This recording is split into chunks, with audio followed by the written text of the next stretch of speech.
to you? Okay. There's one person. You can come in and sit.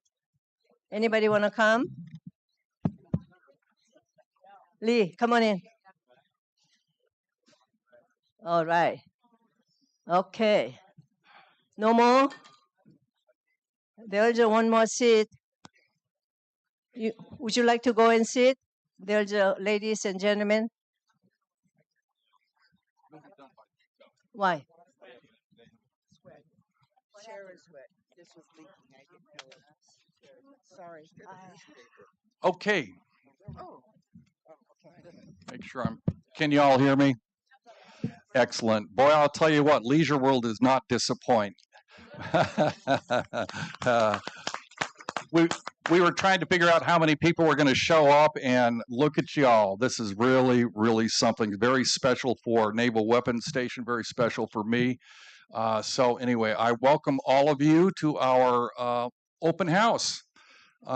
This is kind of the inspiration of this came last year. They did the ribbon cutting on a new pier at Naval Weapons Station, and I was exposed to the kind of work that goes on at Naval Weapons Station, which is very important work. It's central to our country's defensive posture all over the world. And so I got a peek into that, and that what kind of inspired me to kind of include you all in the idea of what happens at Naval Weapons Station. So that was the genesis of this program. I wanted to expand it a little bit to include veterans. I know we have a lot of neighbors here who are veterans, and so I wanted to get our service organizations involved. We have the American Legion over here. We have the American Legion Auxiliary over here. And over at this end of the room, stand up, there they are. That's the Orange County Veteran Service Office people. And of course, I'll introduce you to these people here in just a couple of minutes. But the idea of this program is to honor our neighbors, the Naval Weapons Station, and to learn more about what they do over there, and to honor our veterans. And so the Orange County Veteran Service Office is here because as your city council member, I'm Nathan Steele, by the way. I live in Mutual 7 over here. I'm not 200 yards from where we stand right now is where I live, and I'm on the city council in Seal Beach, and as a member of the city council, I get to serve on other boards around the county. And one of those boards is the Orange County Older Adults Advisory Commission.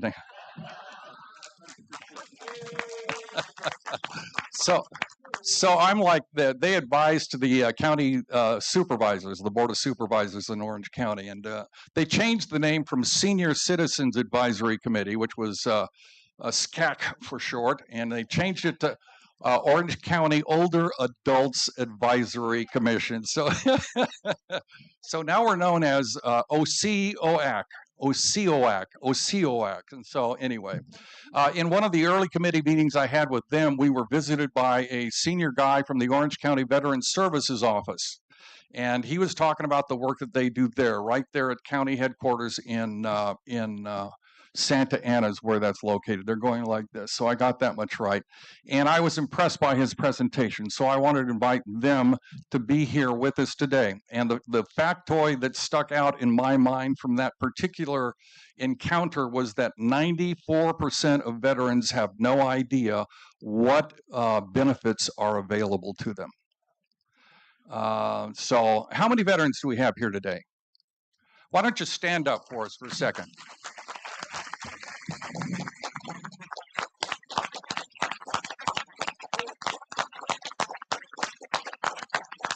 Thank you. I was pretty sure they were going to show up, so I'm happy to recognize you. But the Veteran Services Office, one of the cases that they worked on, we were told about, was a gentleman was in financial trouble. He was a senior citizen, had no idea what was available to him, and the Veteran Services Office found him a benefit that he was owed by the federal government through the DoD, Department of Defense, and they were able to find him a monthly check of like $800 or $900. And they got it to go retroactive by about $30,000. So the guy, $30,000 check and $800 a month. And I don't know about you, but that makes a difference in people's lives, you know? So anyway, they do great work, and I want to encourage you to go over there after the session here and meet with those people and learn about them. So the run of service here today is introductory remarks. That's what we're doing right now. We're going to have Ben Wong, who is our second city council member from Leisure World here. He'll be up in just a moment for remarks, and then I'll introduce Commander, I was going to say O'Brien.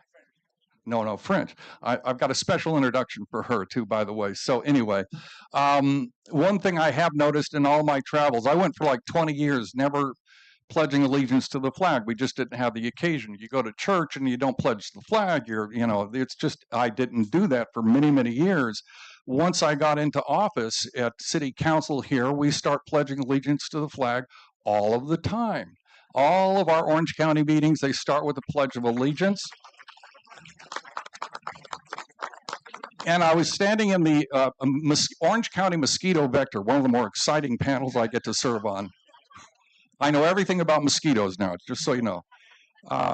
The person standing next to me was standing there saluting when we were doing the pledge. You know, I'm used to this. We'll do it in just a moment here, but this person was saluting. This is a woman, probably about 5 feet 5 inches tall. And I asked her when we were done, I said, "Why did you salute?" And she says, "Because I'm a veteran." And I guess the law changed a couple of years ago so that veterans now, when you pledge allegiance, you can salute. So, I mean, have a look around, as long as you have a hat on. I'm sorry. I've been schooled on this now. If you don't have a hat on and you're a veteran, don't salute. Put your hand. But if you are a veteran, please feel free to salute, and we can actually recognize who's who in here. So anyway, Ben Wong is my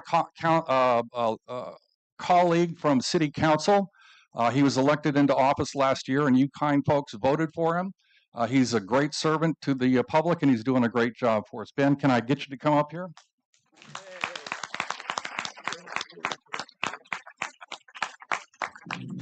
Hi, good afternoon, everybody. For some of you, I haven't had the pleasure of meeting yet. My name is Ben Wong. I'm the newly elected council member this past December, and so I just started to serve here. I, believe it or not, represent half of Leisure World, College Park West, and the Rossmore Shopping Center, right? I grew up in Huntington Beach. I've been a resident here in Seal Beach since 2013, and my wife and I have a 9-year-old son right now. For how I make a living is I do corporate accounting. I'm an assistant controller for a public real estate firm, and then hopefully with Nathan's help and the rest of the council's help, we are going to definitely balance the budget, and we're going to find ways to make our city government more efficient, right? Yeah. I would like to thank Commander French and her team, Greg as well, for being here today. I'm sure we all want to hear from them, primarily our guests, so let's get to it. If I may lead the Pledge of Allegiance, if you all would.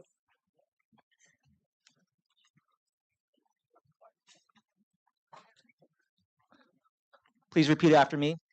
I pledge allegiance to the flag of the United States of America and to the republic for which it stands, one nation, under God, indivisible, with liberty and justice for all. Thank you.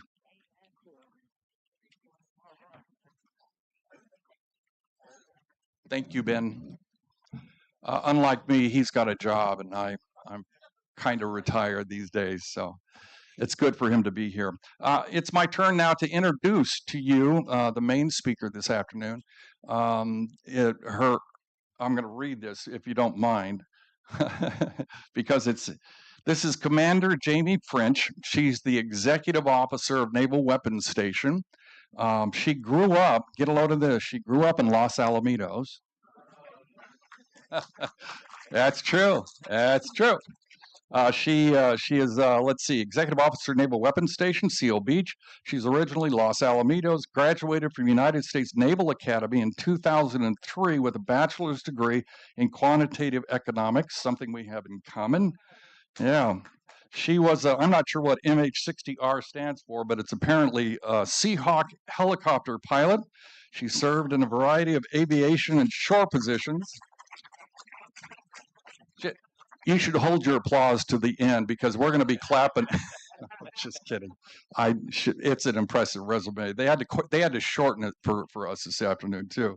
She has served in a variety of aviation and shore positions during her over 20-year career, including department head and officer in charge of Helicopter Maritime Strike Squadron 35, not 34, 36, but 35, and flag aide to Commander Space and Naval Warfare Systems Command, and a flight instructor with Helicopter Maritime Strike Squadron 4-1, not 3-5 or 3-4, but 4-1. Prior to arrival in Seal Beach, she served as the Sexual Assault Prevention and Response Officer at Commander, Navy Region Southwest in San Diego. Commander French is a graduate of Johns Hopkins University, where she earned her master's degree in systems engineering. Come on up. And she's going to give us a presentation on Naval Weapons Station over here. Thank you for being here. Thank you so much for having me. I really appreciate it. My goodness. Okay. All right. Am I good? Can you guys hear me? Okay. My voice unfortunately doesn't carry very well. So if I'm hard to hear, throw your hand up and back. All right. Thank you so much for having me. I really appreciate everyone coming. This is a huge turnout. So I grew up in Los Alamitos. My grandmother actually lived in Leisure World for a period of time. And I actually got to move back into our childhood home. Super pumped to be here. This is such a great opportunity for me. So without further ado, I'm going to go and talk about the base. I'll ask that you please hold all your questions until the end.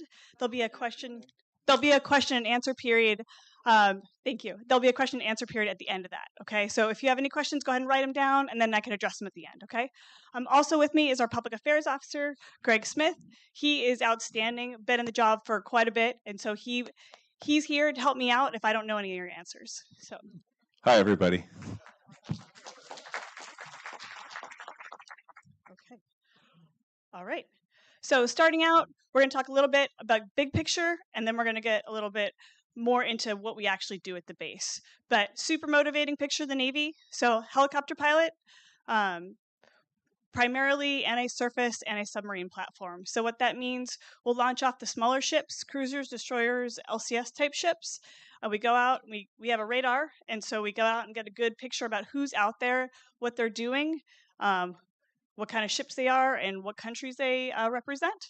And then we'll pass that information on to the strike group. Other thing that we do is we are a reactionary ASW platform. So what that means, we'll launch, if there's a submarine out there trying to get intel on the strike group, we will launch and basically try to drive them away. Dipping sonar on board and sonar buoys as well to help us out with that mission. So a little bit about fleet stuff. All right, so big picture, what we do in the Navy. All right, so big thing, freedom of seas. Okay, I'm not going to read it word for word.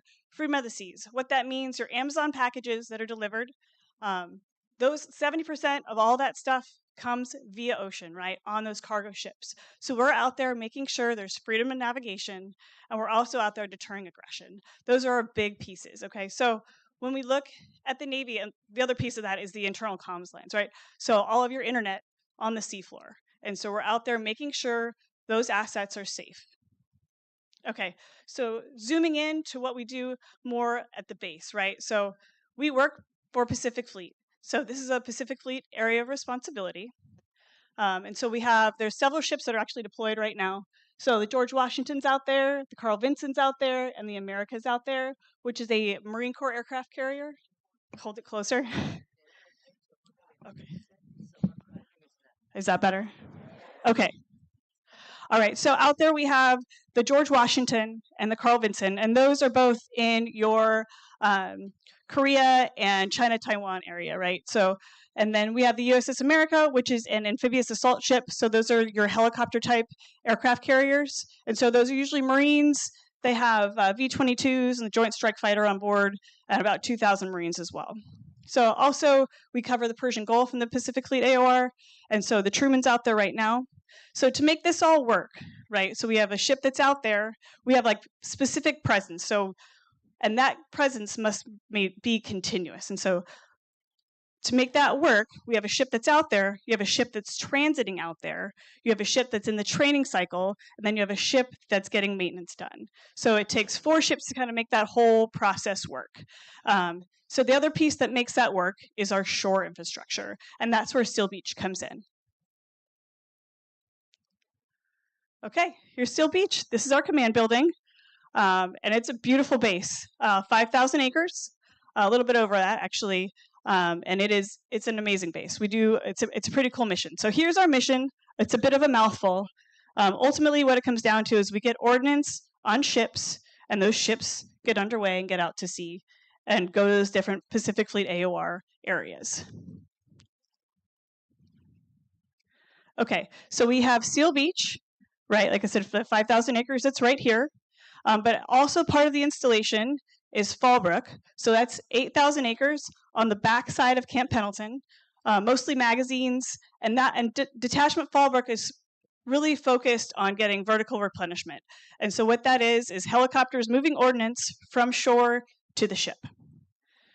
And then next we have our detachment in Norco, which is NSWC, which is Naval Surface Warfare Center, Corona. And they do research and development. And so that's where all the big brain people, the PhDs, work out of, and they do a lot of great work there. And then our last piece is San Pedro. And so this is a fueling station that's been closed. It's been closed for some time, but we still hold on to the property and maintain the property. Okay, so here's our base. Let me make sure I get the laser pointer here. Okay, so here's the 405, right? So this is the north side of our base. And this is the restricted area here. And you got Leisure World's right across. And so we have Bolsa Chica and Valley View. We're cut in half by Westminster Boulevard. So we have a couple gates that allow us transit from one side to the other. And here is our wharf, or actually, excuse me, Waterfront Enclave. And then we also have where most of the other folks work here is in these buildings over here. Okay. So here's the skinny on the base. Like I said, over 5,000 acres. Over 100 magazines. We do have some rail that's still there that's currently being dismantled. At some point we did a study on moving ordnance via truck versus via rail and found that it was much more efficient to move it via truck. And so in that process, all of the old rail cars and rail lines are like slowly but surely being dismantled and taken apart.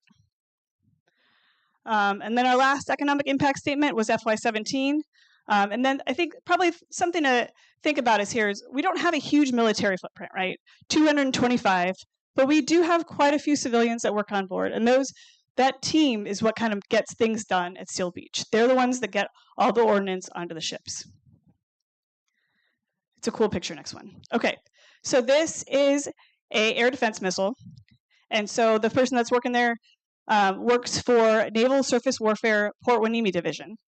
And so they do maintenance on these missiles here at Seal Beach. And so our major tenant that does work on munitions, getting munitions onto ships, is Navy Munitions Command. Now my boss, Captain O'Brien, she has 2 hats. She's the commander of Navy Munitions Command, but she's also the CEO of the installation. So it's a unique position, and it's very, very busy.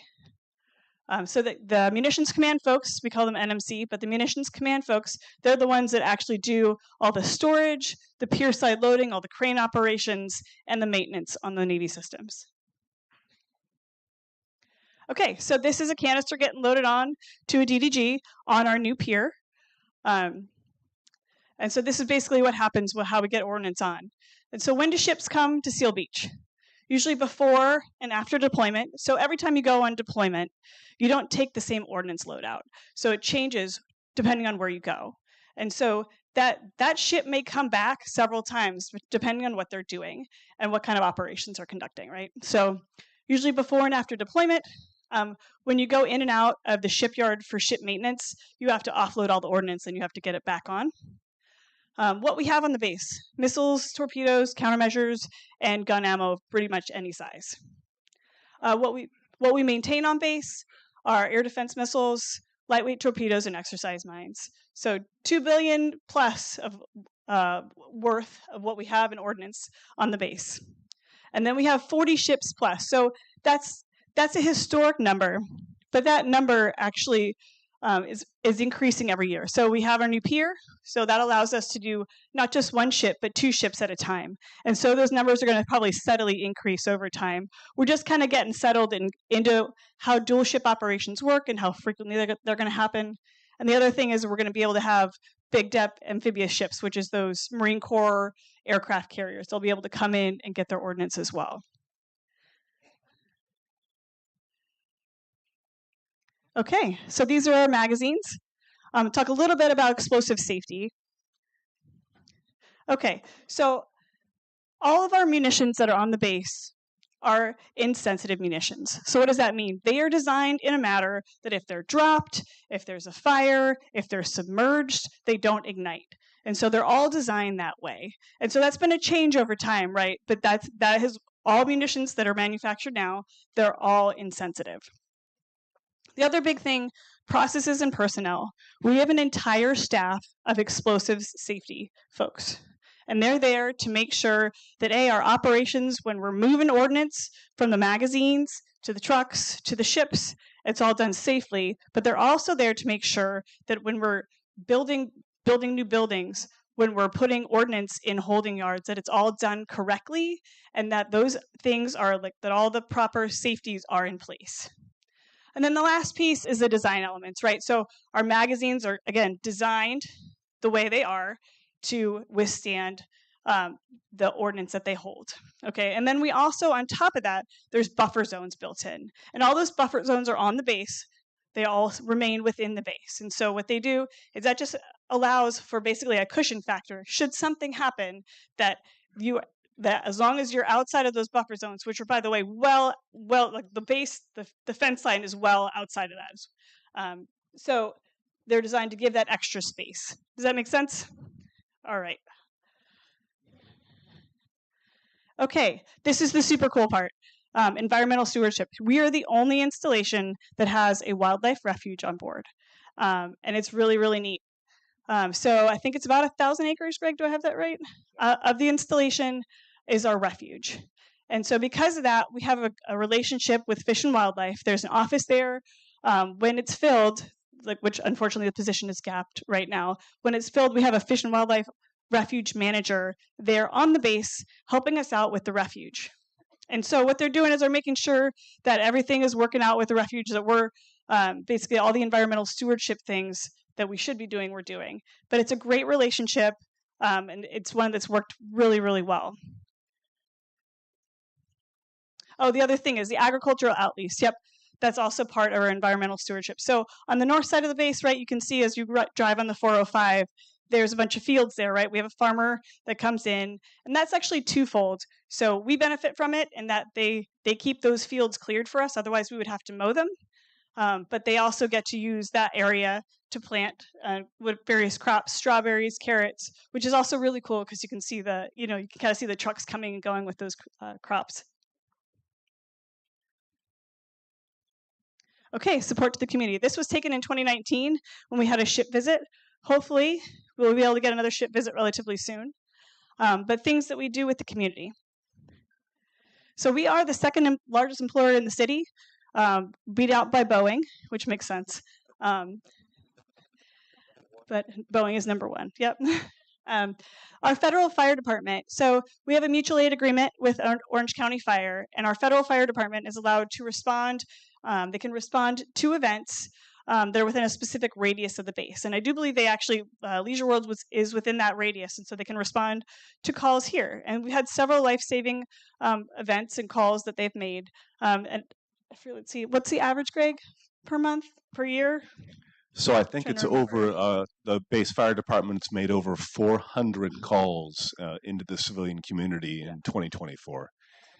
And I think a pretty significant percentage of those is from Leisure World, just because it's kind of the closest area. It's just the closest populated area, yeah. So, but yeah, they're very busy. Every time they go out on a call, I get a notification, and it's probably 2 to 3 per day.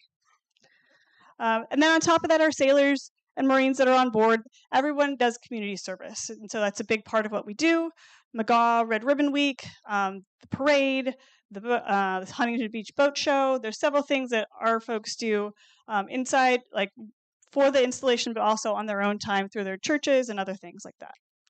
And that brings me to the refuge tours. So the refuge tours, there's one every Saturday. Let me get to my cheat sheet here that has the phone number. But every Saturday. Ma'am, it's actually the last Saturday of Oh, every month. sorry, not every Saturday. Once a month. Last Saturday. Once a month. Last Saturday. Thank you, Greg. And so if you're ready to copy the number, it is 562-598-1024. And so you can give that number a call, and you can schedule a tour with the refuge. And they, like I said, last Saturday of the month, and they'll take you around to the refuge, and it's actually really, really neat. There's a lot to see there. Yes, ma'am. It is 562-598-1024. Okay. All right, so this is the future. So this is USS Michael Mansour, was here a couple weeks ago. DDG 1000 ship. And so this ship is about 2 football fields long. When you look at the radar cross section, it looks like a fishing boat. So it's super, that's why it's designed that way. It's super cool. So we're going to talk about our future operations for the base. So as we continue to rebalance towards Asia, Pacific Fleet's going to be busy, right? And there's lots of work for us to do. Efficiencies. There's not a whole lot of more money coming. So we have to figure out how we do business and how we can be efficient with what we have, that's a really important part of what we do. Our base infrastructure is aging, and so we have to make decisions based upon our sustainment budget about what buildings will get renovated and what buildings don't. Things are on those lists, additional missile magazines, and so we're looking into those, and we don't actually have anything scheduled, but those are definitely, hopefully, in the future for us. Navy Reserve Center, they're looking to move back behind a fence line. Those are folks that are located in Bell, and they are looking to move behind a fence line. We're still in talks about how that would work and where they would go. And then the ammunition pier replacement. So that's almost done. We're just down to a couple of items that we're working with the contractor to finish up. Okay, so these are the areas that have what's construction projects going on. So those were our new magazines went, and then the ammo pier. There's some nice slides that's showing kind of what happened when we built the pier and what that did for us. And then where NRC Navy Reserve Center is looking at going is this building right here. Okay, so these are our magazines that were going up before. So other projects that we're looking at. Storage for additional Navy-launched ship missiles. Like I said, we had 10 magazines that have been completed, and we're still looking at the budget cycle to get a couple more for us. And then that Navy Reserve Center move, NRCLA. So they would add about 35 full-time sailors and 400 reservists that would be with us. I said we would love to have them. It would be a mutually beneficial relationship having some more folks behind the fence line. Okay, so this is the new pier, and this is basically a Marine aircraft carrier that carries those V-22s and Joint Strike Fighters. So this is just a visual depiction of what the new pier looks like. So the next slide is going to show you. Okay, so this is all the stats. So 1,100 feet by 125, and there's also associated waterfront buildings that go with it as well. Larger turn basing, so we had to dredge to get, because it's deeper draft ships, right? Larger turning basin. And then the really cool part of this is a separate boat access for Huntington Harbor. And I'll show you why that's so important for us. So previously, this is the old, before the new pier, but this is the wharf. And so this was totally clear. So folks that were going into Huntington Harbor, which is over here, they had to come in all the way in and then go over here. And so, let's see, there we go. Now that the pier is here, they don't have to come in that way anymore. And security-wise, it's much safer for us. And so what that means is they can come over here and take this channel all the way in, which is great. So that not only do we have more capacity, right? We can do two ships at once, 2 the smaller style ships at once, or 1 larger ship. So much increased capacity, but it's also increased security for us as well. Okay.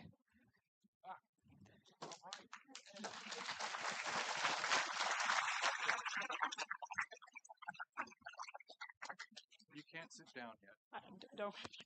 Let me turn this one on here. I can trade you two if you want. No, that's okay. Testing, 1, 2. Still not. How about now?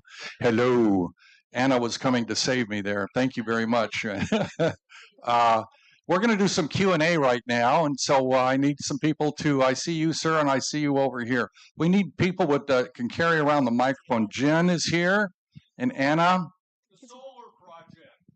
The solar project. The solar project. Yes, so we have a solar project going on in the corner off of Bolsa Chica and Enger. Thank you. And so it's an out lease for the land, and so they're installing solar panels and batteries there, and there'll be some in-kind considerations for the base that go with that. Okay, right here. I have a question. Greg, do you have anything to add to that? That's all right. It is not for the base, but we are getting some what we're going to get in order to allow for the Navy to allow the contractor to use that property. All that energy is going to go into the grid, supporting the local community, and then in return, the Navy is going to get a different system that'll make us more energy independent as well. Back in the corner. Yes, I was wondering if there's any way we could get a tour of the base itself. So great question. We don't unfortunately have any tours of the base, but there are tours of the refuge. So that's really like there's no base tours, but the refuge last Saturday of every month. There's a gentleman over here. Yes. Well, he's pointing some other direction. How do I turn this off? It's on. So I can't really comment about it. What I can say is that the type of ships that are here do not carry nuclear weapons. Nathan, I have a question here.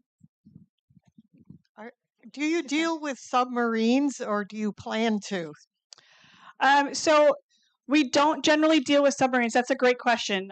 It would take some logistical work, some like specific facilities things that we would need to work with, but it's not impossible. But we don't currently deal with submarines. Yes. Commander, Navy vet, YN3. I have a pass to get on the base, and they recently said that they allow fishing on the base and have a map that shows where fishing is available, but not when ships are in. But they don't say how we find out when ships are in. That's a great question. Well, you can always go to PCH and Seal Beach Boulevard. You can usually see it there. If you can't see it there, you could go on the base, and then the PCH gate that's there, it'll be closed. There'll be somebody there to turn you around. And so I've never fished on base. I'm not sure, but I'm told the fishing is actually very, very good. Yeah. Yes, ma'am. I'm from the Wildlife Refuge. I've been a volunteer there for 25 years, and I'm terrified at the thought of all these people calling in.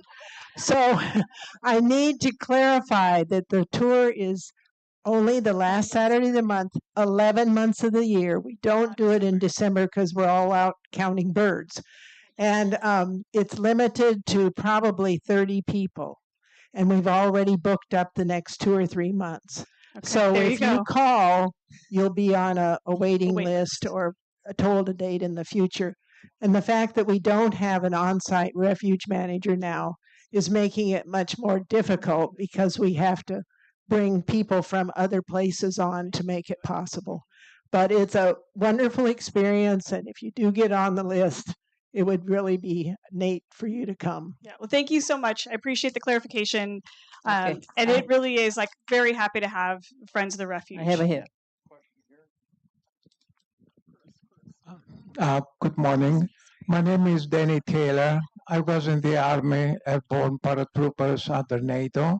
And I have a question specifically addressed to Commander Friends, if she can elaborate despite her top security clearance.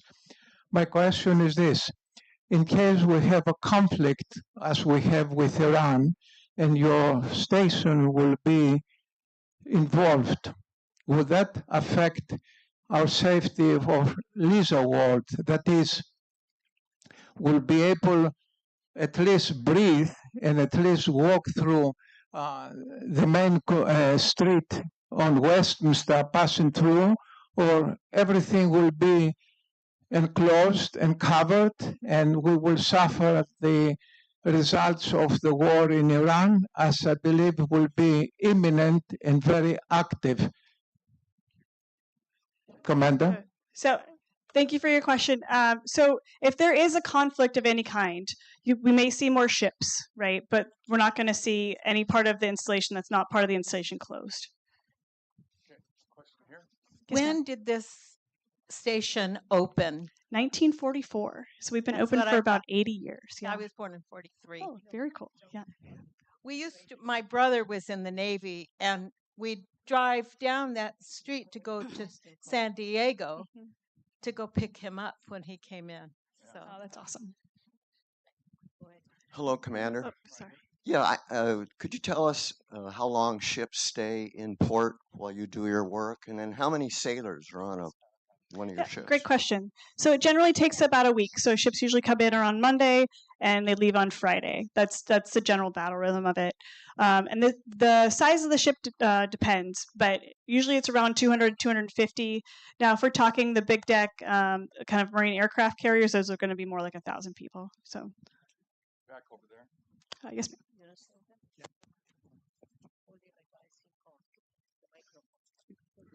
Just like that.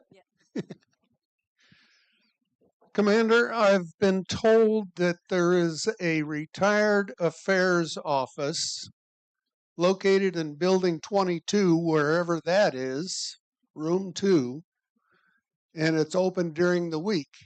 So my question is, first of all, where is building 22 and what does this office do? Excellent question. The Retired Affairs, Retired Activities Office, RAO is what we call them. They work in Building 10 now, and they're there for support for veterans. And they usually put out a newsletter that has a ton of great information. I don't have their number handy. Do you happen to know it? I don't know it offhand. Okay, but we could close that loop. We can get that number out and get it in your local newsletter or something like Yeah. that, so everybody will have access to it. Yeah. We have a question over here. Hang on, wait for the microphone, sir. So everybody can hear. Thank you for being with us, Commander. My question is there a defense system for the base? A defense system? Defense system for the base against any possible attacks? Well, I mean, we have our security folks, right? And we're all fence, like there's an entire fence line there. But I'm not sure if what you mean by system, and that we have folks that are on watch 24/7, making sure that what stays on the base is supposed to be on the base, and if there's folks that are trying to get on, don't get on. Commander, to expand on the previous gentleman's Could you comment, comment on considering the amount of ordnance that's stored across the street from us, in the event that you were attacked, how safe are we? No, it's a great question. It's totally relevant, right? But that's where we get into buffer zones and the way our ordnance is stored. And so that is kind of the key part of that, right? Our magazines are all designed to duct blast upwards, not outwards. All of it's designed. We have a giant manual on how things are supposed to be stored and built that hold ordnance. And so beyond the fact that they're insensitive, everything is built to a specific specification. And then on top of that, we have buffer zones. So should something happen, everything outside of the fence line is outside of that buffer zone. So you'll be good. Yes, sir. the Navy Design Group in San Diego was working on a commercial area on one of the corners. It's either Seal Beach Boulevard and PCH, northeast 20 acres, something like that. Is it like a sign or? Yeah, they're designing a commercial area. So there is where the solar where the solar panels are and batteries. No, but I'm not- I think he's talking about the commercial out lease on Oh, PCH yeah. and Seal Beach Boulevard. Oh, the pending one. Yes. Ah, gotcha. Are you talking about the pending one, the commercial out lease that we're looking at? Basically, we're in like infancy stages of working through if we sectioned off that part of land, what someone would do with it, and what that would look like, and what the benefits would be to the sailors that work and live on the weapons station. So When I was a kid growing up in this area, my dad would we'd drive by the Naval Weapons Station. We'd see the bunkers out there. And of course, he always told me that they were going to explode at some point. So my question when I got my big tour over at the Naval Weapons Station was, how many of these have blown up over time? And when was the last time any of them blew up? And I'm going to see if Commander has the answer or if I have to go to Greg. That's definitely a great question, but I am not aware of any explosions that have happened on the base. So there have been 2 explosions on base. Both explosions took place before the advent of insensitive munitions. One explosion took place in 1946, and that happened because a sailor was rolling a 110-pound bag of black powder, was told not to roll it because when you roll it, all the grains rub against each other, and the powder bag blew up. Luckily, it blew up inside of a magazine, and the magazine contained the blast. So that one sailor lost his life, but there were no other injuries. And then the one other explosion took place in 1956, and again before the advent of insensitive munitions. And this was a 5-inch projectile, which is a projectile that's about, I don't know, about that high and about 5 inches around. And they were doing some maintenance work on it, and it exploded. But they were doing the maintenance work behind a protective barrier. And so the explosion kind of damaged the equipment, but there were no injuries or casualties from that either. And since 1956, nothing. I'm so glad to know. And the ordinance they have over there, they use the term insensitive. It's not like it's black powder stuff anymore. It's the chemical sorts of things, and they don't blow up the same way. And they let us into one of the bunkers on the tour that I was on, but we had to turn off our not just silence our cell phone, but turn them off just in case. And our Apple Watches, we had to turn them up. I don't even know how to turn off an Apple Watch, to be honest with you. But anyway, thank you very much, Greg. Okay, Councilman. Anna, back in the back corner. I here. have a Hello, Commander. My name's Bob Sims.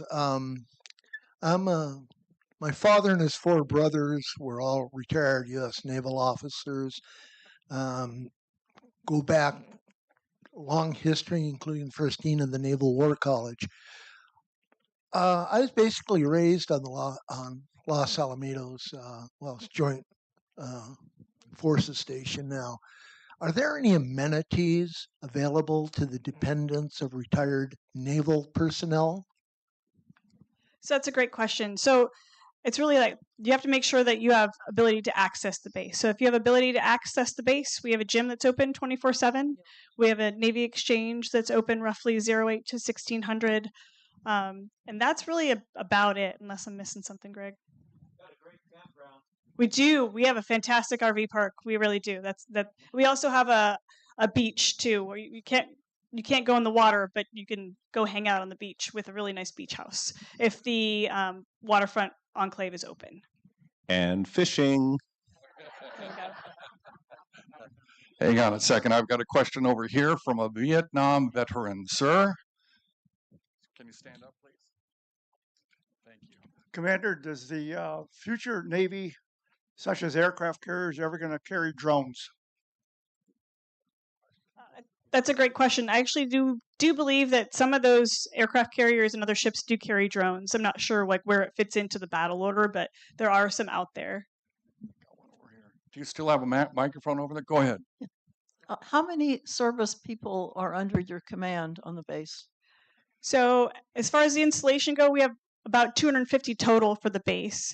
Not all of those belong to the installation. We have about 90 that belong to the installation, and the other ones are part of our major tenant, which is the munitions command. I once, back in the early 90s, had a patient who was a civilian who worked on the base, and I said, is there any nuclear material in any of the missiles or whatever they had? He said, yeah, but they don't have fuses on them. And one night I was out late and I saw one of these gigantic things going down Westminster toward Long Beach. It was like two 18-wheelers long. It was huge. I couldn't believe it. The picture you showed in the slides looked half the size of that or a quarter. And are there women under your command as well?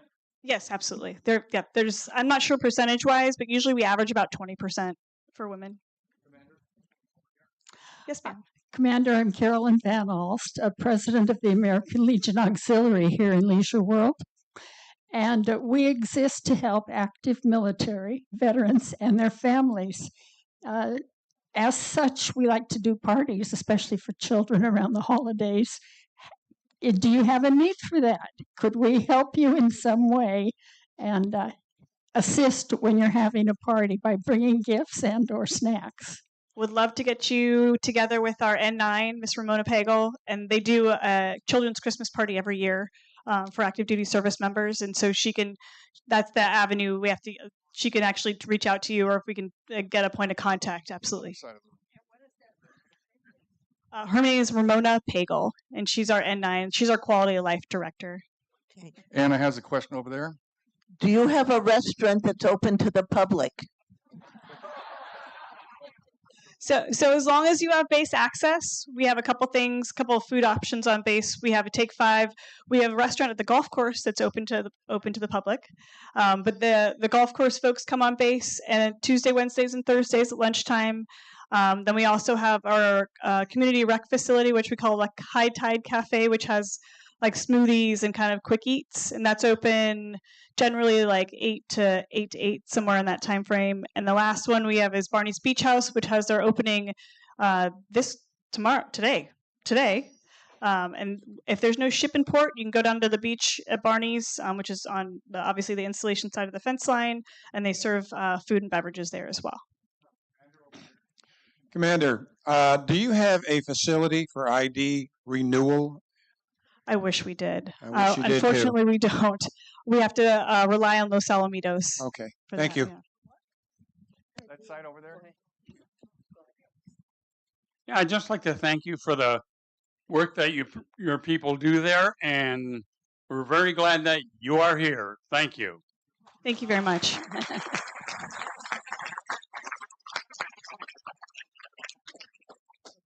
I'm recalling back in 1960 or in the 60s, I was a Boy Scout girl, taking the Boy Scouts over here, and they took us down in one of those over here across from us in the bases where the bombs are there, and they don't do that anymore. We do not. No. All right, thank you. I see a couple more hands. Are we doing okay on Q&A here, folks, or should Dan Hello? only get one chance? Oh, Question on that side of the room over there, Anna.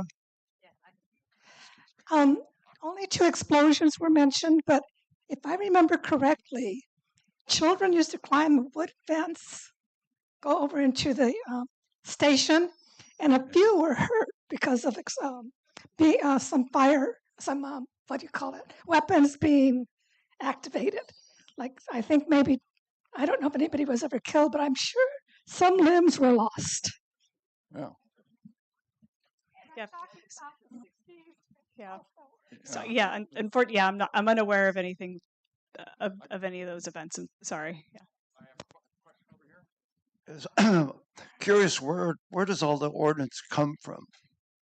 Oh, that's a great question. So it kind of comes from all over. There's magazines in different locations. We have magazines in Fallbrook. There's some magazines in San Diego, and so we kind of have to shift it around because those loadouts for the ships is predetermined, right? So the chain of command determines what's the right loadout for where they're going, and so that ordnance will come in via truck. But it does come from really all over. It just depends on what it is they need. Absolutely outstanding. Oh, we have another question back there. We'll make this the last question, okay? I would assume that you all have plans in case of an earthquake or a tsunami. Several years ago, we have organizations here that do planning for emergency, and you know, because we realize that we do have the chance of having a tsunami, and we do have an offshore, what do you call, fracture, where you could have an earthquake. But we tried to get in touch with the Navy weapons station to see if there was anything reciprocal, like we might be able to put people up because we always have empty apartments, and you guys might be able to come and help us because we have a lot of elderly people that we would need help with. So I'm glad to hear that you have emergency people. But when we but we never could get anybody to even respond to a phone call from the Naval Weapons. But the base over in Los Alamitos, the Joint Forces, they said, "Oh yeah, we've got you on our radar. We'll be bringing supplies. If you have people that are sick, we'll be airlifting them out." You know, they knew that we were going to be taken care of by them, sort of. But I'm wondering, is there any chance that we would be reciprocating with you people? So it just depends on how all those channels work. So we do have a full formal process for that, and there is the possibility that would work, but it has to be done via. There's a formal process that we have to get tasked from our boss to do that. We have in Seal Beach City, we have an emergency response team, and then we do exercises with that emergency response team for different kinds of hazards, including tsunami, by the way. Our Leisure World is not really at risk in a tsunami because of our altitude and because of the Navy Weapons Station. They get all the water. So, I mean, we'd probably be helping you guys out as opposed to vice versa if it was a tsunami. But we are in the process of doing a hazard mitigation plan right now for the city of Seal Beach and all these things. When we do our tabletop exercises with the emergency response team, the Navy people are there. Their emergency response team comes in and works with us. In addition to that, the Leisure World emergency response team comes in and works with us on those things. Nothing is perfect. Bad things still happen, but we are really well prepared here. So thank you for your question. So listen, I have a certificate for Commander French that I'd like to present to her. And I also have, oh wait, we have to take a picture.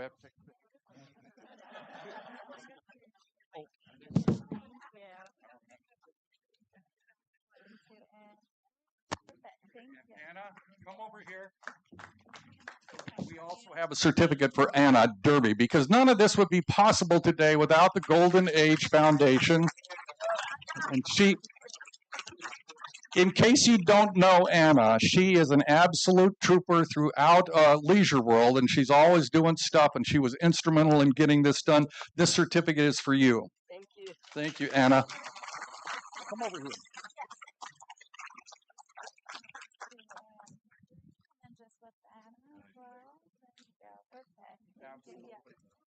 Outstanding. Outstanding. Yeah, you see Anna about every week in the Leisure World Weekly, so just, I don't know how she does it, but she does it. So anyway, listen, Commander French, thank you so much for being here and doing such a terrific job.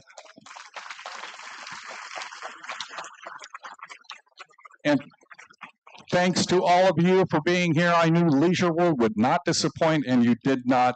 Thank you so much for being with us for this presentation. And thank a veteran on your way out the door, too, okay? Thank you, guys.